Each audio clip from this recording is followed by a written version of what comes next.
Jesus said to them, I am the bread of life. Whoever comes to me shall not hunger, and whoever believes in me shall never thirst. Exodus 3:14. God said to Moses, I am who I am. Matthew 28:20. Teaching them to observe all that I have commanded you. And behold, I am with you always to the end of the age. John 14:6. Jesus said to him, I am the way and the truth and the life. no one comes to the Father except through me. John 6:47-50. Truly, truly, I say to you, Whoever believes has life. I am the bread of life. John 10:9. I am the door. if anyone enters by me, he will be saved. And will go in and out and find pasture. John 15:1. I am the true vine. And my Father is the gardener. Isaiah 41:10. Fear not, for I am with you. Be not dismayed, for I am your God. I will strengthen you, and I will help you. I will uphold you with my righteous right hand. John 10:11. I'm the good shepherd. The good shepherd lays down his life for the sheep. John 8:58. Jesus said to them, Truly, truly, I say to you, before Abraham was, I am. Revelation 21:6. And he said to me, It is done. I am the Alpha and the Omega, the beginning and the end. To the thirst I will give from the spring of the water of life, without payment. John 8:12. When Jesus spoke again to the people, He said, I am the light of the world, Whoever follows me. will never walk in darkness. but will have the light of life. John 15:5. I am the vine. You are the branches. If you remain in me, and I in you, you will bear much fruit. Apart from me, you can do nothing. Jesus said to her, I am the resurrection. In the life.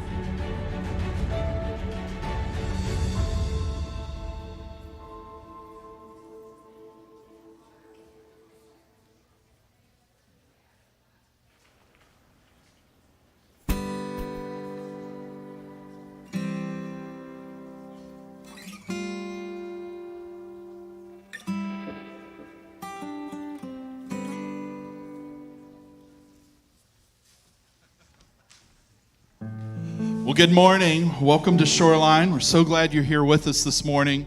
We are in week 4 of our series called I Am Legend, and this series has been about the Great Commission and how Shoreline participates and implements and lives out the Great Commission. And so we are going to start the service off with some worship this morning. If you will stand and join us, if you will sing and clap along with us, worship with us this morning. All right, here we go.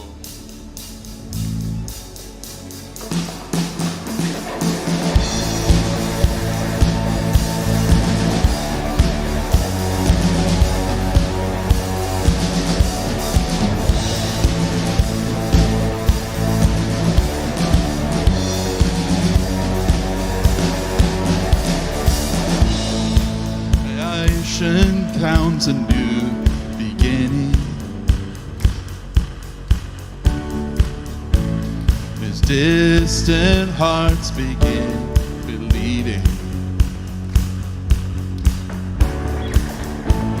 redemption's bid is unrelenting. Your love goes on. Your love goes on. Carry us when the world gives way. Cover us with your endless grace. Your love is relentless. Your love is relentless. Your love is relentless. Love is relentless. Time is up for chasing shadows. You gave the world a light to follow. A hope that shines beyond tomorrow. Your love goes on. Oh, your love goes on. Carry us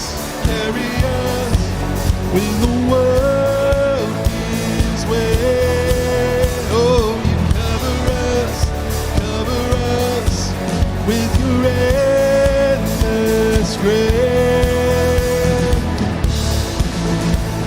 Your love is relentless. Your love is relentless. Your love is relentless. Your love is relentless.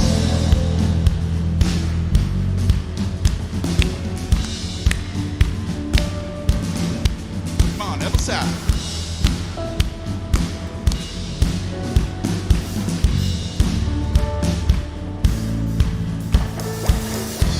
Tearing through the veil of darkness, breaking every chain, you set us free, fighting for the furthest part. You gave your life for all to see. Tearing through the veil of darkness, breaking every chain, you set us free, fighting for the furthest part. Your life, love is relentless. Love is relentless. Love is relentless. Your love is relentless. Your love is relentless. Your love is relentless. Your love is relentless. Love is relentless. Love is relentless.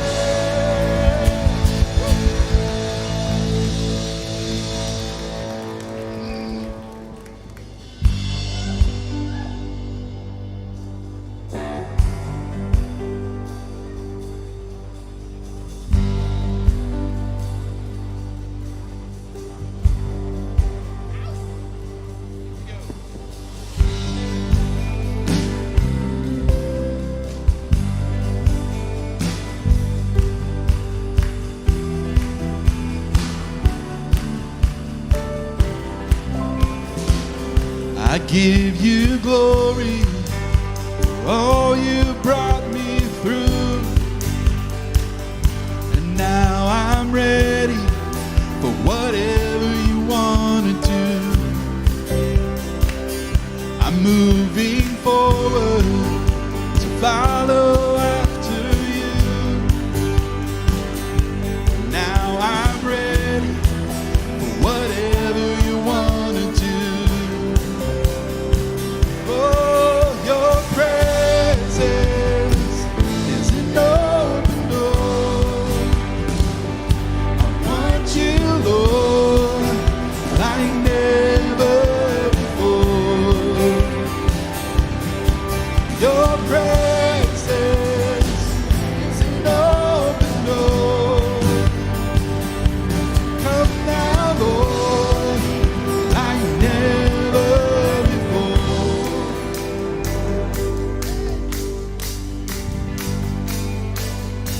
In every season, grace has been enough, and I'm believing the best is yet to come. Cross before me, hope on things above, and in you, Jesus, the best is yet to come. Oh, your presence is an open door. Want you, Lord, like never before. Your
walking around these walls.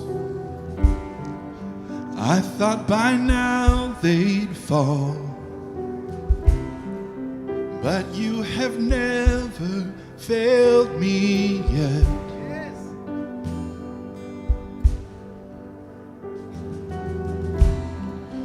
Waiting for change to come, knowing the battle's won. For you have never failed me yet.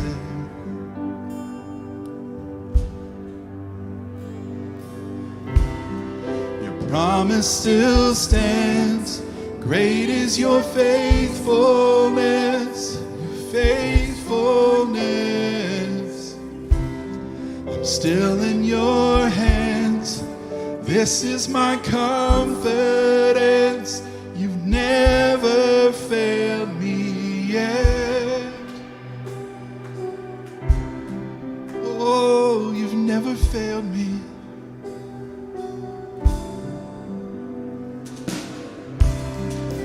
I know the night won't last. Your word will come to pass. My heart will sing your praise again.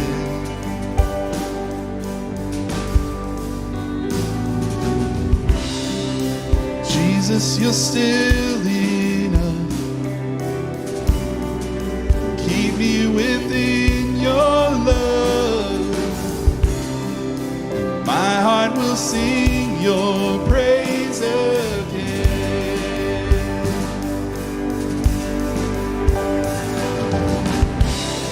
Your promise still stands. Great is your faithfulness, your faithfulness. I'm still in your hands. This is my confidence. You never fail. Your promise still stands. Great is your faithfulness, faithfulness. Oh, I'm still in your hands. This is my confidence. You never fail me yet.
Jesus, the name of our King.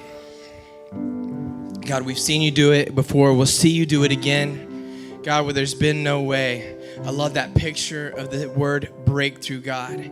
Your glory breaking through whatever our circumstances are, whatever mountain or molehill is in front of us, God.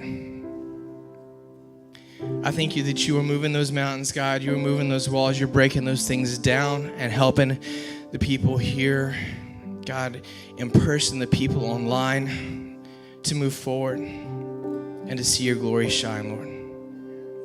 In Jesus' precious name, we pray these things. Amen. You guys can have a seat. Thank you very much. Check out this video real quick.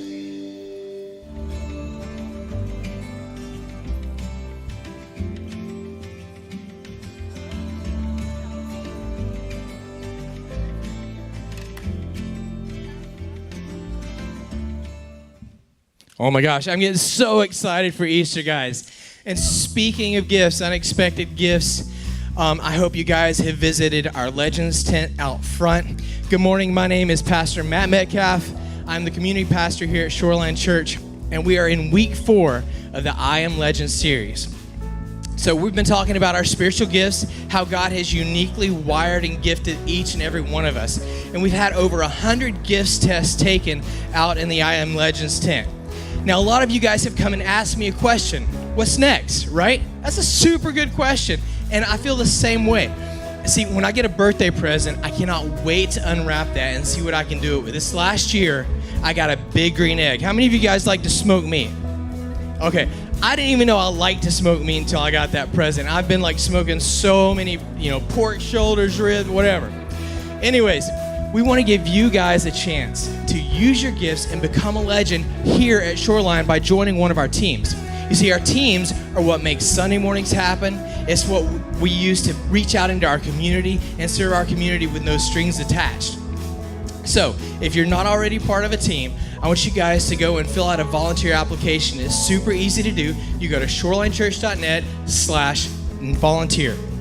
If you already have the Shoreline app, though, you can go on your phone, open the app, and find Be a Legend. Fill out the same application right there. So, if you don't already have the app, go ahead and download it, put it on your phone. It's the best way to stay in touch with everything Shoreline and stay in the loop. When you say yes to filling out that application, a team leader will be in touch with you this week, and they're going to make sure that you get connected and have everything you need to become a legend here at Shoreline. And serving is not a passive activity. You see these guys up on stage, they're doing a great job. Our host team, our next gen team, there's something going on all the time at Shoreline. Jesus is using you to write his story here at Shoreline Church. So go fill out the application today, take that next step, complete the application. And after service, if you have any questions, you can come out to the Legends tent, see me or one of our other volunteers out there, and we can help you guys become a legend with us. We can't wait to see what part of the story you and your life is going to tell. Speaking of legends, Pastor Eric is about to come up, and he's going to share what God's been speaking to him all week. Guys, this message he's about to bring is so near and dear to my heart, because what I get to do as a pastor is I get to be out in our community, hanging out with people just like you. I get to be on the docks. I get to be in the heart of our city. And God has given our church a very unique and beautiful assignment in how we reach our community. God has called Shoreliners like you and like me to serve our community with love and no strings attached. I'm so glad you guys are here today. Please welcome our founding pastor, Eric Parton.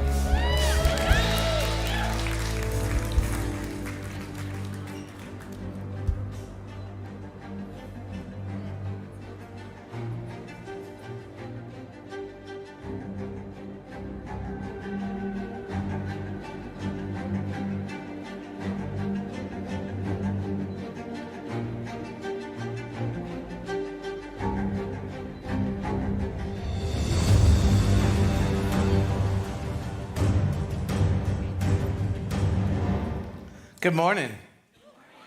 So, as he said, I'm Eric. I'm the lead pastor here. I just want to welcome you. First of all, I just want to say, look at that picture. Leadership, teaching, apostleship. Nowhere on there, on Pastor Matt's, it says one of his gifts is pastoring. It doesn't have it on there for me.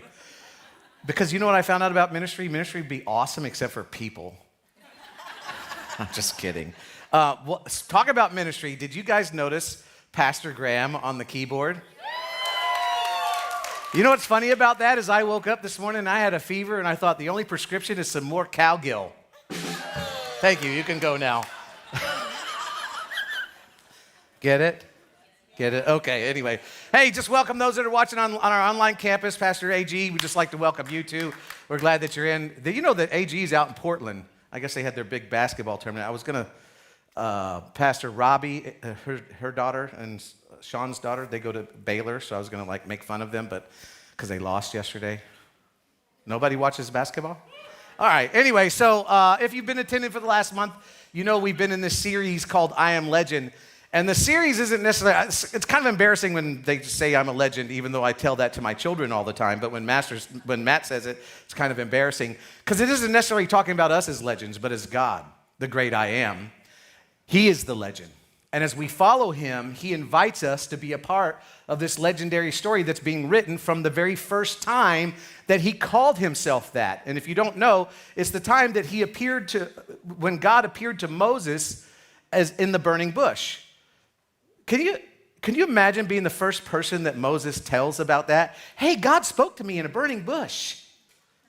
Yeah, Moses, I think you've been burning some bush, right? But what does he tells Moses? He says, I want you to go back to Egypt, and I want you to tell my people that have not forgotten about them. And Moses says, well, who should I say you are? What should I say your name is? And God says, tell them, I am sent me to you. That's what he called himself. Now, that term for God, I am, has been used so many times in the Bible. In fact, I could tell you how many times, but I didn't feel like counting it out. So you can go research that yourself. But Jesus used it to describe himself as well. And one of the ways he used it was in John chapter 8, which, by the way, let me just tell you, why don't you pull out your cell phones, turn it on silent while you have a moment so you remember that, so you don't wake anybody up in case it rings. And then why don't you check in on Facebook or other social media, because we do have an 11 o'clock service, plus they can watch online. That's one of the best ways for people to check out church. But if you haven't downloaded the app, if you download the app, you can follow along with all these scriptures and notes, plus they'll be on the screen. But in John chapter 8, here's how Jesus described himself as the I am. He says, I am the light of the world. He says, whoever follows me, that's why we talk about being Christ followers. Whoever follows me will never walk in darkness, but will have the light of life. So Jesus describes himself as light, and a light who brings life, so that when you walk with him, if you follow him, you will never have to walk in the darkness. When it comes to navigating your life, you will always be walking with him. So he invites us to follow on this legendary adventure of inviting other people into this light with us. So it's not just an adventure of following Jesus and being in the light with him. He also invites us on this journey to invite other people to follow him. In fact, in the Sermon on the Mount, here's what he said. Here's how he invited us to be a part of this light. In the Sermon on the Mount, he says, you are the light of the world. So Jesus says, I'm the light of the world. But when we follow him, he says that now we are the light of the world. Not a light, not one of a bunch of lights, but the same light that he says, I am the light. He says, now you are the light of the world. Okay? And then he says, you are the light of the world. A town built on a hill cannot be hidden. You know, we just came from driving out west, and when you drive out west, you come over a hill like into a city like El Paso, and you see this. I mean, this is when you're driving over I-10, this is what you see at night. You can't hide that hill. In fact, I remember we were camping in West Texas, and I could see this little town over because we were up on the side of a hill, and I could see a little town. You could see the lights. You can't hide it. And Jesus says, when you are the light, this light can't be hidden. It's going to naturally come out. If you are a Christ follower, it's going to naturally come out. And then he goes on and gives us another example. He says, neither do people light a lamp and put it under a bowl. Instead, they put it on a stand. And it gives light to everyone in the house. So you don't turn on a lamp and hide it. You don't turn on a lamp and put a cover over it. And Jesus' audience, when he's talking about this, thought, yeah, that would be ridiculous. That would be silly. Why would you light a lamp and then put a bowl over it or a towel over it? Okay. And then he goes on and says, how do we let this light shine? He says, in the same way, let your light shine before others, that they may see your good deeds and glorify your Father in heaven. So just like that lamp, that city that's on a hill and you can't hide it, it's going to come out. You're going to see it. Just like the lamp, he says, the things that are inside you, when you are following Jesus, there's going to be a light that shines. What is that light? He says, it's your good deeds. You're not going to be able to help it. And so there on the side of that hill, when Jesus said that, and he told this disenfranchised group of people, he says, you're the light. They probably thought, I don't know what you're talking about, but we're not a light of anything. But little did they know that thousands of years later, that spark that was ignited thousands of years ago would start a fire that would eventually light up the whole world. And as dark as the world seems to get, we get in fear and we watch the news and we see what's happening in politics and our economy and the wars going on and we get afraid. But if Jesus is correct, he says, as dark as the world gets, there will always be a light. And he says, we are the light of that world. So in a sense, we are part of this legendary story that Jesus has been writing for thousands of years that's still going on. And we become a part of that story when we let our light shine before others, that they might see our good deeds and not glorify us, not go, wow, what a great church that is. Oh my gosh, those people are so cool. That church is so generous.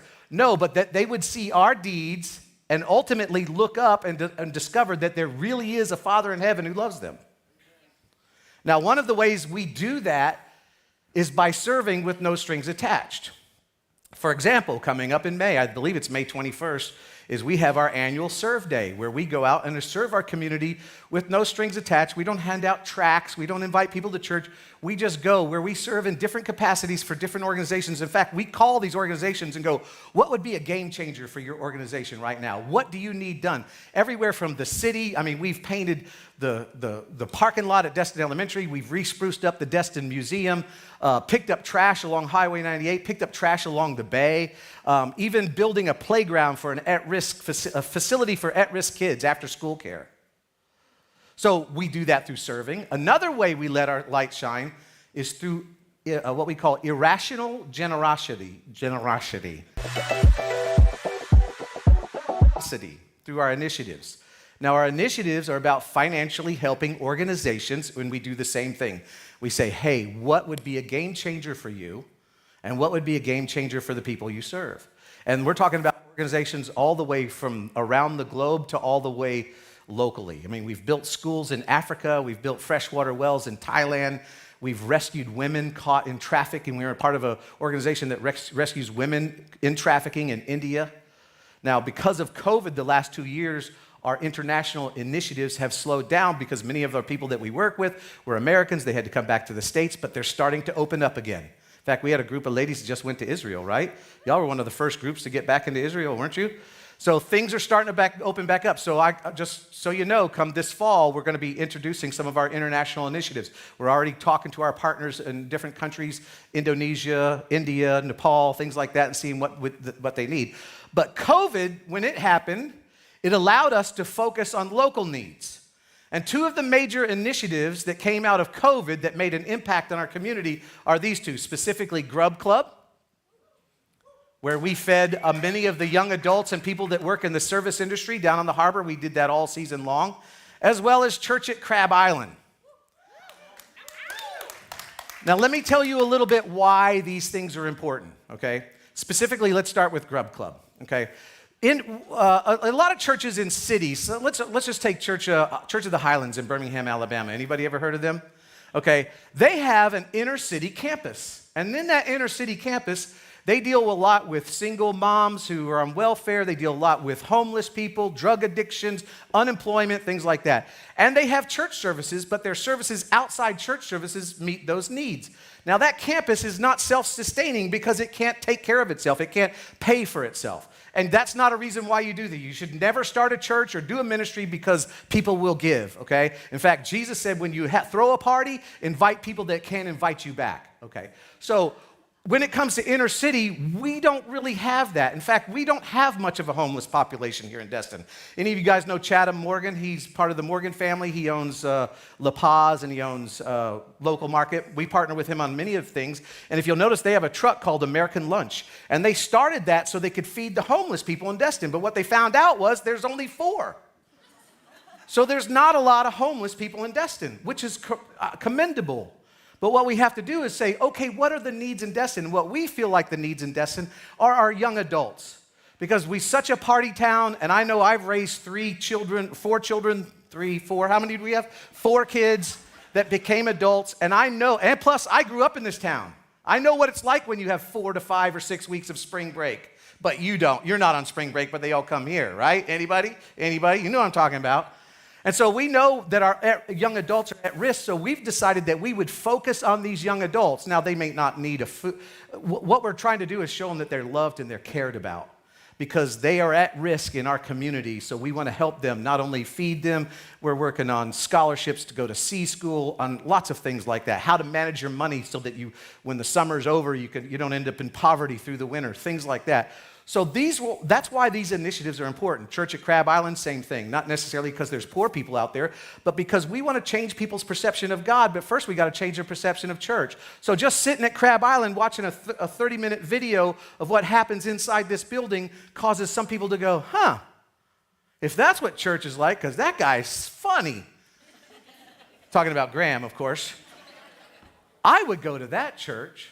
And COVID caused us to focus on some local initiatives like Grub Club. There were some others in Church at Crab Island. Now, you can sponsor them as well.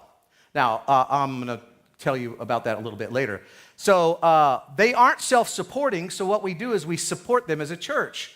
So before we launch these initiatives, because they're getting ready, we're starting to get our boats spruced up, getting everything ready, you're going to have an opportunity to give towards them. And just so for a way of information, if you want to sponsor a week at Grub Club where we go down and we feed the young adults who work in the service industry on the harbor, because last year they were so busy, many of them didn't have time to get lunch. In fact, we had many bosses come up to us and say, we are so moved by what you guys are doing, I'm going to start giving my employees lunch every day. That's the kind of influence that you guys have. To sponsor a Grub Club, it's $500 for a week. Or if you want to, and there's 2 sponsorships available each week, or you can take that money and put it into Church at Crab Island, it's $1,000 per week. Now, here's what I love about the community that we live in, is when I present these opportunities, people jump up and they jump right in. People are around here are quick to give to need, not just in this building, but people in our community. We live in a super generous, super helpful. People they want to solve problems. They want to fix things. And so it's easy for me to sit here and present this because people go, I'll do it, I'll do it, I'll do it. It's awesome. But can I be honest here for a minute? Because I haven't been honest to this point. I'm going to start being honest now. That version of generosity is not an exclusive Christian way to give. In fact, it's really kind of an American way to give. America does that. We have plenty of opportunity in our country to give towards need. But what you probably don't know is that it was influenced by a Christian ethic of generosity. Because in ancient times, back in Jesus' day, this kind of generosity, hey, there's a need, let's give money to it, was actually considered foolish. In fact, there's writers, it was considered irrational. There are ancient writers that said that this kind of giving was unvirtuous. Because why in the world would I do something for somebody else who can't do anything back for me? Why would I give my hard-earned money? Why would I give my hard-earned time? Why would I give my hard-earned resources for somebody who can't do anything for me? That's why Jesus said what he said about the party, because when you throw a party, don't invite people who can invite you back. Throw the party for people who live on the street, who are homeless, or who don't have anything to eat, and let God repay you. So this attitude of why would I do a favor if they can't return the favor? That was the assumption in the ancient world. In fact, it's still the assumption in parts of the world today. If it's one of the hurdles of doing charity work in India. When you go to India, which I've been there before, it's very difficult to get the nationals, because there's lots of poverty in India, and it's very difficult to get the Indian people to actually exhibit charity to their own people. In fact, and some of it's even Christians. You can find Christians who live in nice homes, and the idea of helping people on the street is foreign to them. I mean, they think, I pulled myself up out of poverty, why can't they do the same? See, because we think giving to need is human nature. It's not human nature. Human nature is actually, I will do something for you if you can do something for me. But then along comes Jesus, and he introduced this completely different way of thinking. Consequently, where Christianity flourishes, and listen, I know you might be watching and you're not really a God person or a church person. You wouldn't call yourself religious. Maybe you're here today on spring break and your family makes you go to church or whatever, and you don't not necessarily believe in God. I get that, and we say this all the time. You don't have to believe what we believe to come here, okay? But the truth is, it's undeniable, where Christianity flourishes, people flourish. People are better off because generosity and compassion are considered to be virtues in the Christian faith. And one of the reasons why it's so important in the Christian faith is because it stems from a very famous verse. It's part of what we call the gospel. And if you don't know what the gospel means story, and it's the good story, the great story of Jesus. And so we have 4 books in the Bible called gospels, and they're the accounts of Jesus' life: Matthew, Mark, Luke, and John. John contains one of the most famous verses in the world that was written by Tim Tebow called John 3:16. It says, "For God so loved the world," and I want you to read this with me, "that he" what? Gave. What did he give? He gave something completely valuable to him. It wasn't money. He doesn't need money. He's got streets paved with gold, right? He gave his only son, that whoever would believe would not perish but have eternal life. God so loved that he gave. Because when you love, you can't help but give. And the reason why this kind of generosity launched in the world was because it emanated from the gospel. For God so loved that he gave. And he didn't give to people who could give back. In fact, he gave to people who were incapable of giving back. And then he said, "What I've done for you, I want you to do for others. And I want you to do it in such a way that they see your works, they see what you're doing, they see your compassion, they see your generosity, they see that, and what do? And you point them up, and they go, wow, there really is a God in heaven."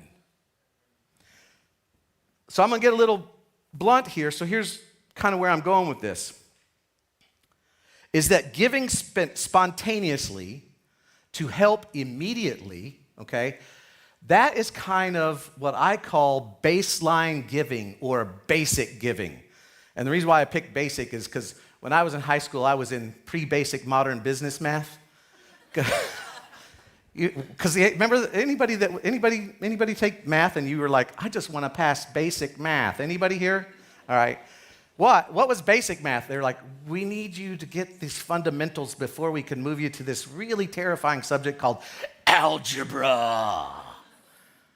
See, giving spontaneously to meet needs, that is what I call baseline or basic giving, where we are asked to, when we see a need and we meet it.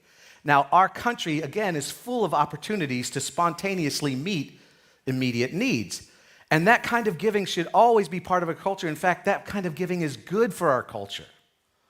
Now, if you've been here any amount of time, you've heard us talk about this phrase, and you're going to hear it more today, called irrational generosity. And that just comes from this idea, hey, there's a need, let's meet it. But let me tell you what makes irrational generosity possible. And for the sake of this series, here's what I'm calling it, is people who exercise what I call legendary giving.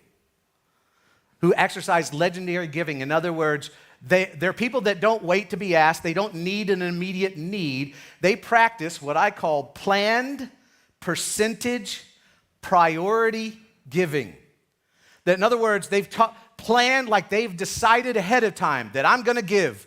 I'm going to choose a percentage off the top, and I'm going to give it before I even have an opportunity to save it or spend it. It's going to be the first thing. It is priority for me. You don't have to be asked, you just give it. And you've decided ahead of time that you're just going to give it. And then hopefully you save, and then you live off the rest. I teach this all the time. If you've been here long enough, you've probably heard it. I really love to teach it to young adults, young couples who are engaged, they're getting married, because you're about to start your life. I didn't make this up. We've just adopted it. But it's a great way to start a life, is that you go, okay, when you're going to put together 2 budgets, here's what you do, is you give first, you save second, and then you live off the rest. In fact, we try to practice it as a church. We call it 10-10-80. We're going to give 10% away. We're going to save 10%.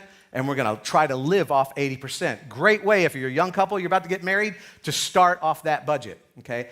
And for those of you who have embraced this lifestyle, You're the reason that we are able to be irrationally generous. You're the reason why irrational generosity is possible, because you're doing whatever, whether you think about it in these terms or not, you're doing what you're doing for the next generation, those young adults down at the harbor or your teenagers, you're doing for them what someone else has done for you. You are ensuring that your church will be what Jesus said, the light of the world. And for that, I just want to say how extremely grateful I am to you. Now, I'm grateful for those who see needs and meet it and go, hey, I'll write that check. But I am extremely grateful for those who've given throughout the year after year, so that we're able to do what we were able to do, especially in this last season. I don't know if you know it, but 2 years ago today was the first Sunday we couldn't have church because of lockdown. And when the lockdown started, as a leadership team, we decided that we weren't going to talk about money. We decided that, look, here's what we're going to do ministry. We're going to feed people. We're going to trust God. We're just like everyone else going to have to trust God. We're going to feed people. When we see a need, we're going to meet it. We're going to we fed the boat captains and their crew. We fed people who worked in the restaurant industry. We went to restaurants and said, that are struggling, how can we help you out? And if we run out of money, then we'll get up and say, hey, we don't have any money left. Now, because if you remember at the beginning of COVID, there was so much uncertainty. Nobody knew what was going to happen. We didn't know what was going to happen with the economy. People were out of work. We didn't know what the economy was going to do, whatever. But one of the things that we weren't going to do, we decided we weren't going to go up, hey, the church needs your money. So we decided, let's not mention money. Let's chill on the money thing. Let's just do ministry. When we see needs in the community, we're going to meet them. We're going to feed the captains. We're going to feed their crew. We're going to feed the people that we need to feed. We're going to take care of the restaurants that are struggling. We're going to be what we called an outward-focused charitable organization. But we decided we were going to chill when it came to talking about money. And here's the great thing. You never missed a beat. I mean, we didn't close. It was amazing. And it was the reason why we didn't close. It was those that, go ahead, give yourself a hand. It was people who practiced legendary giving that made it possible. It was the people that said, listen, I've pre-decided I'm going to give a percentage and then I'm going to live off the rest. I'm going to make sure that this church is ready for the next generation. I'm going to make sure that this church is the light of the world. Whether I'm going to church on a Sunday morning or not, I'm still going to do that. And I'll tell you what, when I was writing this talk, I struggled with, I don't even have the words to say how grateful I am. Not just to you, to us, because I'm a part of it. You know how proud I am to be a part of this group? That how we responded? That I just love being a part of this. I'm proud to be a part of Shoreline. And not just because I'm the pastor, but because I get to be a part of people who understand generosity. Because here's the big idea. Planned giving makes spontaneous giving possible. If it wasn't for people who say, I'm going to make this a priority in my life, we wouldn't be able to give irrational generosity. Because those that do that, you have what every single Christ follower has. Now, again, you may not think of these terms, probably don't even think of it at all. You just do it. Some of us just do it. But you have a plan for how you plan to support your church financially.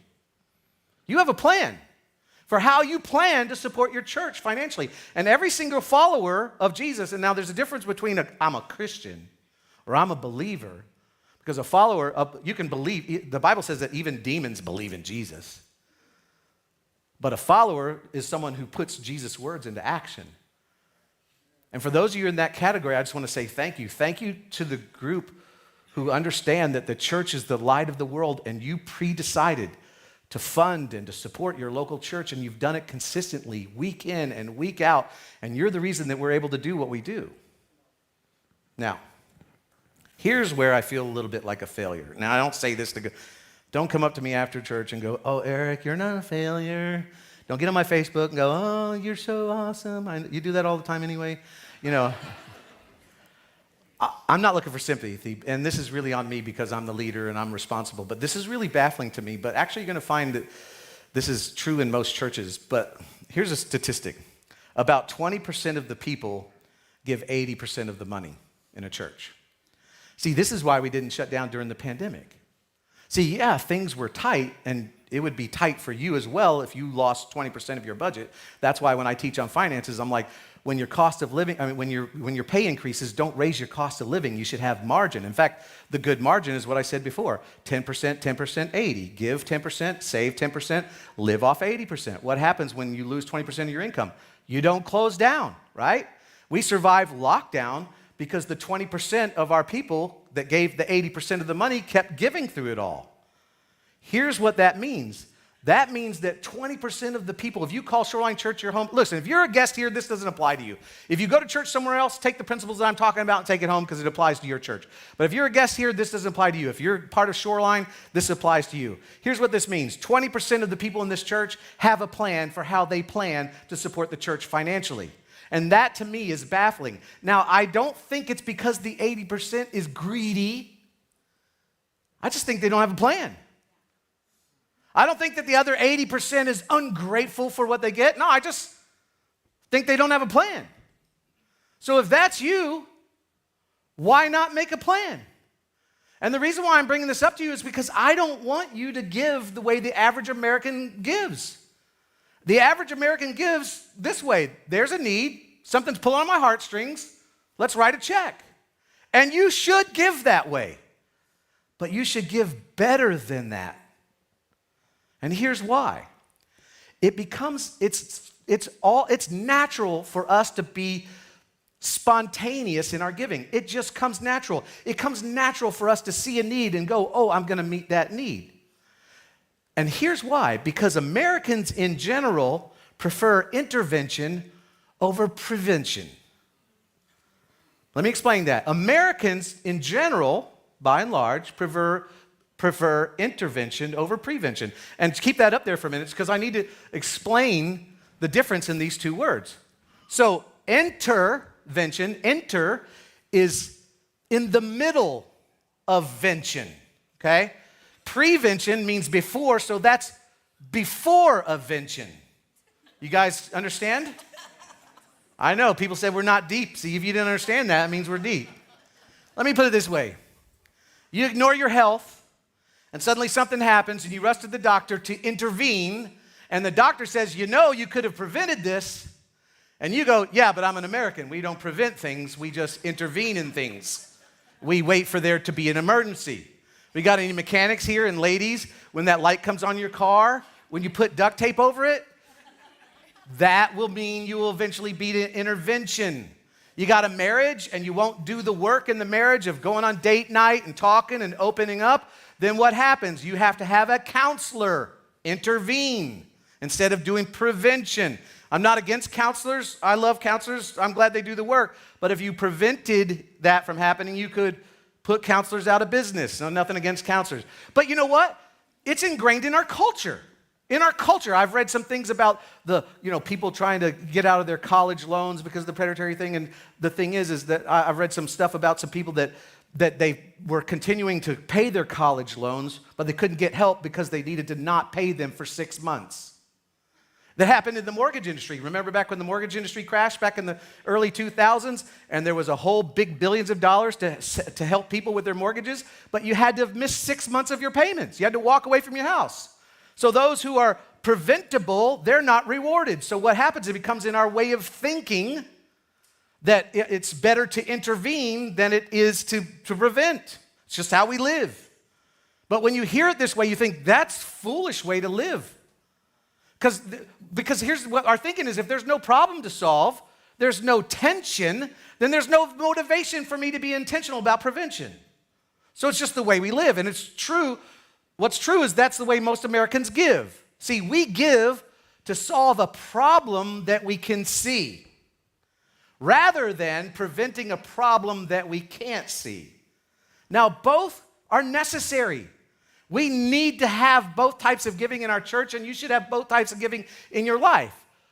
But which is better, prevention or intervention? Let's go back to your health. Would you rather be cured of a disease or just avoid it altogether? I'd rather be avoided. I'd rather intervene, right? See, here's one of the problems is that intervention giving is emotional and the results are measurable. Okay? Intervention. Hey, we've got kids in our community that are in need. There's a family that's in need. This section of our community is in need, so we're going to give. And so we fed 1,500 families. We provided toys for this many kids for Christmas. We built a playground for this part of the community that was in need. We feel good about it. It's sexy to give to people in need, to things in need, to projects in need. It's measurable. We fed this many kids. But see, prevention giving is neither measurable or emotional. And when I say it's not measurable, you can't measure the results of problems that never materialized to begin with, right? So giving to an outward-facing church is preventative. And those that practice legendary giving to this church, or any church, if you go search somewhere else, you are preventing things that will never happen in the first place, so you can't measure them. It's not emotional. You don't wait to be asked. It's not measurable. But at the end of the day, it's superior. And when I say outward-facing churches, I'm talking about churches that do stuff in the community, doing stuff for families, doing stuff for kids. They're not just concerned about spiritual internal things, but they understand external things, needs need to be met as well. And I'm telling you, this kind of giving prevents divorce. This kind of giving prevents poverty. It prevents drug abuse. It intersects people at a critical moment in their life where alcohol doesn't become an abuse to them. It prevents child abuse. It prevents sexual abuse. And really, just to be specific in terms of intervention, let me say this. I can tell you how many foster kids received a Christmas because of Shoreline Church. I can tell you how many foster kids it was. We gave 63 kids in Okaloosa County a Christmas. I can measure that. It's intervention. When we brought it up, people were jumping in to help these kids. But when it comes to prevention, I can't tell you how many children weren't removed and had a wonderful Christmas with their parents because of our influence on their parents. I can't tell you how many high school students won't get hung up on illegal drugs or prescription drugs. I can't tell you how many high school students won't drink and drive because of the influence of Tribe. I can't tell you how many high school students won't drop out of school because of their small group leader. I can't tell you how many families stayed together, how many families didn't have marriage problems. I can't tell you about the pain and the dysfunction and the heartbreak that you prevented through generosity to the local church. I can't tell you because it's not measurable. But it's true. I'm here to tell you it's real. Prevention is better than intervention. And when you give to an outward-facing local church, it is some of the best prevention giving you will ever do in your life. So, in a minute, we're going to receive our offering. And as usual, we don't put pressure on you. We have what we call no hassle. If you want to stay at the basic, baseline intervention giver, you're going to have an opportunity in just a moment to give towards Grub Club and Church of Crab Island. But here's what I'd love.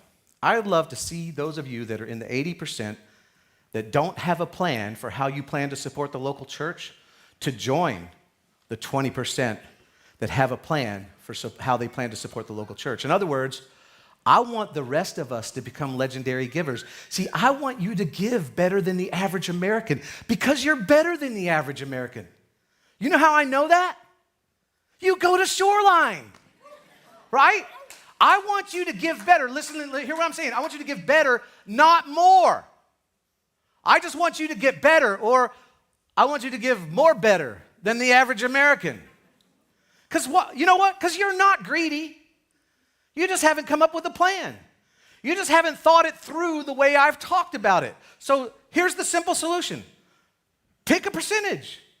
And just so you know, listen, I tell you this all the time. I do practice what I preach. I don't tell you to do something I'm not willing to do. And Darlene and I have given at least 10%, which is called the tithe, which I don't have time to get into that, but that's the biblical, like for supporting the church, local church, was supposed to be 10%. We've given at least 10% for the last 35 years. And that's why Darlene and I, it's a no-brainer. We've just done it. We don't wrestle, every Sunday, should we give today? I don't know. Should we give? I don't know. Should we? We don't do that. We just do it. And that's why as we've prospered over our lifetime, because as you get older, you get more prosperous, of course the amount has gone up, but we haven't just, because that's, if it's 10%, it's 10%, right? If it's 12%, it's 12%. But we've also tried to increase our percentage. So I can't stand up here and say this to you if I wasn't living it myself. Now, I realize that some of you have never done this before. And the idea of picking a percentage and deciding, I'm going to take a percentage of my income before I even look at my bills and I'm going to give it, I know that's terrifying. But you know what else it is?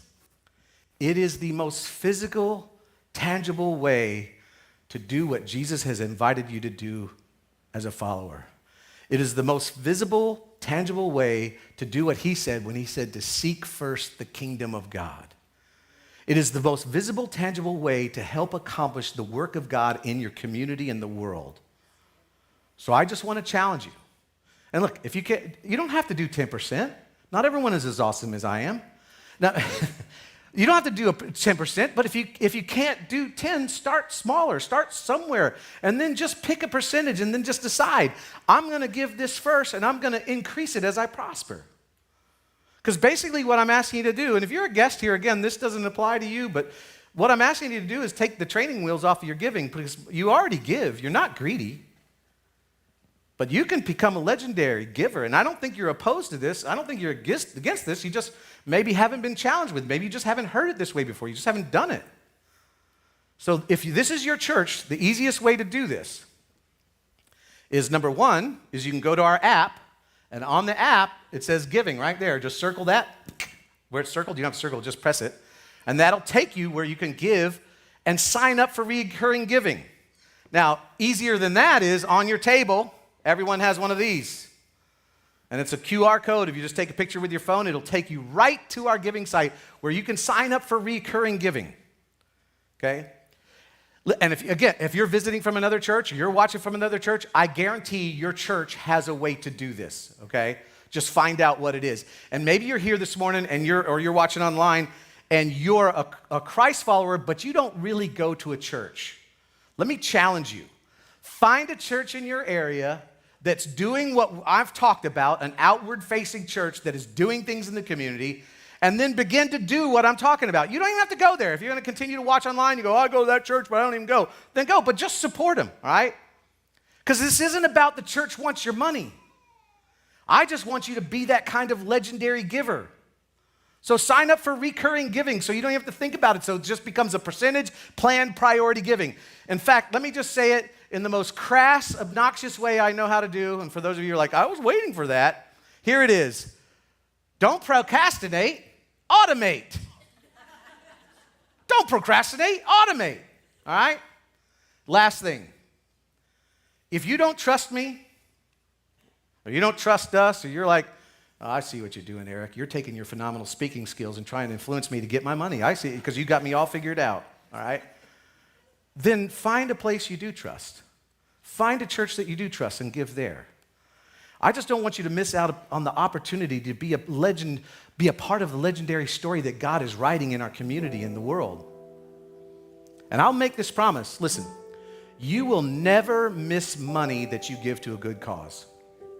I mean, you might miss money that you just buy shoes with, ladies, or, got gadgets with, guys. You might miss that because you got a garage full of stuff that you don't use. You might miss money that you buy stupid things or waste or you misinvest, but you will never miss money that you give that enhances someone else's life to do something great in the world. You'll never miss that. I just think it's difficult to have Graham playing this music. I just can't help but laugh when Graham's playing the piano. Like, I'm supposed to be pulling on your heartstrings with the type of music that he's playing, and that's better. Listen, one more last thing. If you don't do this, let me tell you what's going to happen. We're going to be here for your family 24/7. This doesn't depend on your giving. We're going to be here for you because we're the church. Your heavenly Father, through his Son, made it very clear that he is here for you, not because he wants something from you, but because he wants something for you. And he is here for you 24/7. And we as his church are his hands and his feet. And so guess what? You can say, I don't believe that. That's okay. We're going to still be here for you because that's what we're going to do. I just don't want you to miss out on the opportunity of a lifetime to be part of this legendary story that God is writing, because God is writing the story. And it ended with he's not done writing when the New Testament finished writing. He's still writing. And he's invited us. And the thing about the story, if you read through the Bible, he writes it with people in it. And he wants to write this legendary story with us in it. And I don't want you to miss out on an opportunity of a lifetime to partner with others to do together what none of us would be able to do by ourselves. And that's why I say this all the time. What we are part of is bigger than the part we have to play. Let's pray. Fathers, thank you so much for this opportunity to be a part of this legend. Thousands of years ago, Jesus, you said that you were going to build your church and nothing would be able to stop it. And here we are thousands of years later living that out, living that prophecy out. And God, we believe that as dark as the world gets, you have designed it so your church gets brighter, so that people would see our Heavenly Father. Lord, I pray that that's what would be about, because we want to be a part of the legendary story that you're writing. And I'm grateful that you've written us into this story here in the Emerald Coast and Destin, Fort Walton Beach, Miramar Beach, Niceville area. And I think that I'd like to quote Brian Houston, the best is yet to come. Lord, we love you. Thank you so much, Jesus. Amen. Amen. Wow. I think I'm so inspired by that, I'm going to go delete my recurring account now and start over again. Just because that was such a great message, guys. Listen, we have these cards. When you sat down, you might have sat on yours, so check under your rear end. Pick one of these cards up, scan it. It makes it super duper simple. You don't even have to hardly click anything. Just point your camera at it. It'll give you a prompt. Click on that prompt and go to it. Another QR code that you guys can scan is the one out at our Legends tent. So you guys have 2 ways this morning that you can become a legend at Shoreline Church. And speaking of irrational generosity, there's something that we love to do here. Is one of the things that makes me super excited about being a part of Shoreline is if you're an adult in significant need of food, shelter, or clothing, as the bucket goes down your row, you can reach into that bucket and pull out any loose cash that you find in there. We do this because we know that that is God's anyway. And this morning, as I was getting ready, helping set up the Legends tent and shaking because I was going to be on stage, a guy drove up. It was a good friend of mine, Captain Pat, and he was like, "Hey man, I don't have time to come to church this morning. I got to get to work, but I wanted to drop off my tithe check." Man, what a blessing. He was talking about how giving his tithe had changed his life. And that's the one thing that I want you to leave with here today. If you start tithing, if you start regularly giving, if you decide to not procrastinate and automate, your life is the one that's going to change the most. Thank you guys, and enjoy your giving. As the back buckets come down the row, check out this video really quick.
Who else is curious about what this unexpected gift is? All right, guys, thank you all so much for coming out to Shoreline Church this morning for the 9 a.m. service. I hope you have an awesome rest of your Sunday and go out and check out the Legends tent. See you guys next week.